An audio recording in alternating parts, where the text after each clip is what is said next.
जय श्री कृष्णा। जय श्री नारायण। ओम नमः शिवाय। दोस्तों, आज आप सुनेंगे श्रावण मास महात्म्य अध्याय 23। इस अध्याय में आज आप सुनेंगे कृष्ण जन्माष्टमी व्रत का वर्णन। ईश्वर बोले, हे सनत कुमार, श्रावण मास में कृष्ण पक्ष की अष्टमी को वृष के चंद्रमा में अर्धरात्रि में इस प्रकार के शुभ योग में देवकी ने वसुदेव से श्री कृष्ण को जन्म दिया। सूर्य के सिंह राशि में प्रवेश करने पर इस श्रेष्ठ महोत्सव को करना चाहिए। सप्तमी के दिन अल्पाहार करें। इस दिन दंत धावन उपवास करके नियम का पालन करें और जितेंद्रिय होकर रात में शयन करें। जो मनुष्य केवल उपवास के द्वारा कृष्ण जन्माष्टमी का दिन व्यतीत करता है, वह 7 जन्मों के लिए किए गए पापों से मुक्त हो जाता है। इसमें संदेह नहीं है। पापों से मुक्त होकर गुणों के साथ जो वास होता है, उसी को सभी भोगों से रहित उपवास करना चाहिए।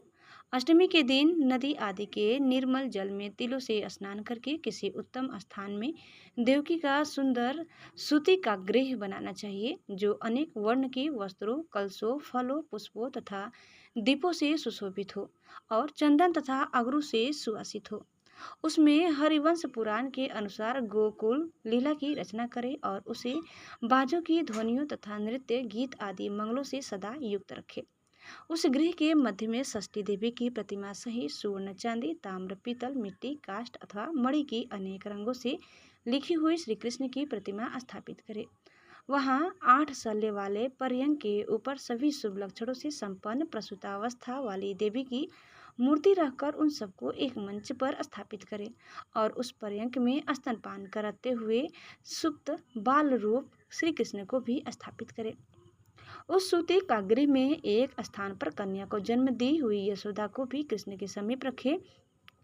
साथ ही साथ हाथ जोड़े हुए देवताओं, यक्षों, विद्याधरों तथा अन्य देव योनियों को भी लिखे और वहीं पर खड़ग तथा ढाल धारण करके खड़े हुए वासुदेव को भी लिखे।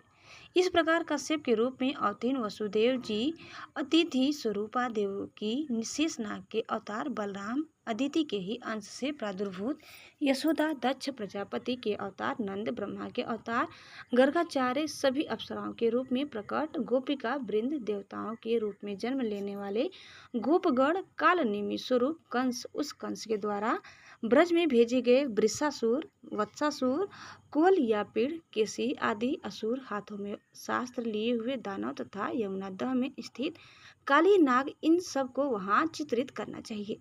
इस प्रकार पहले इन्हें बनाकर श्री कृष्ण ने जो कुछ भी लीलाएं की है, उन्हें भी अंकित करके भक्ति परायण होकर प्रयत्न पूर्वक 16 उपचारों से देव की इस मंत्र के द्वारा उनकी पूजा करनी चाहिए। वेणु तथा वीणा की ध्वनि के द्वारा गान करते हुए प्रधान किन्नरों से निरंतर जिनकी स्तुति की जाती है, हाथों में भृंगारी, दर्पण, दुर्वा, दधी, कलश लिए हुए किन्नर जिनकी सेवा कर रहे हैं, जो सैया के ऊपर सुंदर आसन पर भली भांति विराजमान है, जो अत्यंत प्रसन्न मुखमंडल वाली है तथा पुत्र से शोभायमान है, वे देवताओं की माता तथा विजय सुत सुता देवी देवकी अपने पति वासुदेव सही सुशोभित हो रही हैं। उसके बाद विधि जानने वाले मनुष्य को चाहिए कि आदि में प्रणव तथा अंत में नमः से युक्त करके अलग अलग सभी के नामों का उच्चारण करके सभी पापों से मुक्ति के लिए देवकी, वसुदेव, वासुदेव, बलदेव, नंद तथा यशोदा की पृथक पृथक पूजा करनी चाहिए। उसके बाद चंद्रमा के उदय होने पर श्री हरि का स्मरण करते हुए चंद्रमा को अर्घ्य प्रदान करें। इस प्रकार कहना चाहिए, हे क्षीर सागर से प्रादुर्भूत, हे अत्रि गोत्र में उत्पन्न, आपको नमस्कार है। हे रोहिणी कांत, मेरे इस अर्घ्य को आप स्वीकार कीजिए। देवकी के साथ वसुदेव, नंद के साथ यशोदा, रोहिणी के साथ चंद्रमा और श्री कृष्ण के साथ बलराम की विधिवत पूजा करके मनुष्य कौन सी परम दुर्लभ वस्तु को नहीं प्राप्त कर सकता है। श्री कृष्ण जन्माष्टमी का व्रत 1 करोड़ एकादशी व्रत के समान होता है। इस प्रकार से उस रात पूजन करके प्रातः नवमी तिथि को भगवती का जन्म महोत्सव वैसे ही मनाना चाहिए जैसे श्री कृष्ण का हुआ था। उसके बाद भक्ति पूर्वक ब्राह्मणों को भोजन कराना चाहिए और उन्हें जो जो अभिष्ट हो गौ, धन आदि प्रदान करना चाहिए। उस समय यह कहना चाहिए, श्री कृष्ण मेरे ऊपर प्रसन्न हो, गौ तथा ब्राह्मण का हित करने वाले आप वसुदेव को नमस्कार है। शांति हो, कल्याण हो, ऐसा कहकर उनका विसर्जन कर देना चाहिए।